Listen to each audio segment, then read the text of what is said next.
BJP প্রার্থী অর্জুন সিংকে খুনি দাবি করে ব্যারাকপুর সংসদীয় ক্ষেত্রে বিভিন্ন জায়গায় পোস্টার সাটানো হয়েছে। পোস্টারের নিচে লেখা আছে নো ভোট টু মার্ডারার। এই পোস্টার নিয়ে বিজেপি প্রার্থী অর্জুন সিংয়ের প্রতিক্রিয়া, দিদিমণিকে পদত্যাগ করা উচিত। দিদিমণি খুনিকে 20 বছর বিধায়ক ও 10 বছর পুরপ্রধান কেন করলো তা নিয়েও প্রশ্ন তুললেন বিজেপি প্রার্থী। তার দাবি, এই ধরনের পোস্টার ভোটে কোনো প্রভাব পড়বে না, ভোট আসলেই তাকে খুনি আখ্যা দেওয়া হয়।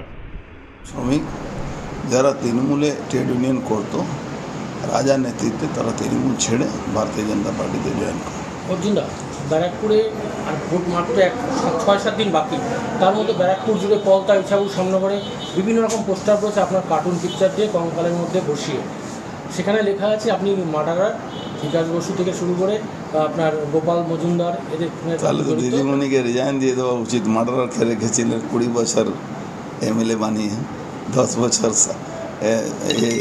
কি নাম চেয়ারম্যান, তো ওনার তো পদত্যাগ করা উচিত, বা ওনার এগেনস্টে সারা ব্যারাকপুরের মানুষ বলবে। তোরা লেখা আছে নো ভোট মার্ডারার।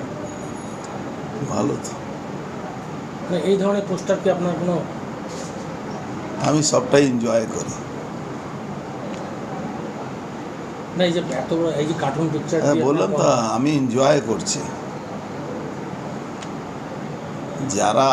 যাদেরকে যে লোকগুলো তৃণমূল তৈরি করলাম আমরা, যে লোকগুলোকে তৃণমূল আজকে ঘরে ঢুকিয়ে দিয়েছে, আর যারা ঘরে ঢুকিয়ে দিয়েছে ভাইপো ব্যানার্জির লোকেরা, তারা আজকে এই পোস্টার দিচ্ছে। তো যাদেরকে সিপিএম জামানায় বাঁচিয়ে তৃণমূল করালাম,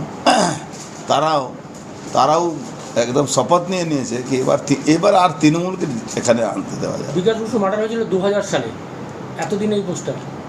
ও প্রত্যেক ইলেকশনে যখন আমি বিরুদ্ধে চলে যাই তখন ওটা হয়, ওটা কোনো নতুন ব্যাপার, ইউজ টু আছে আমি।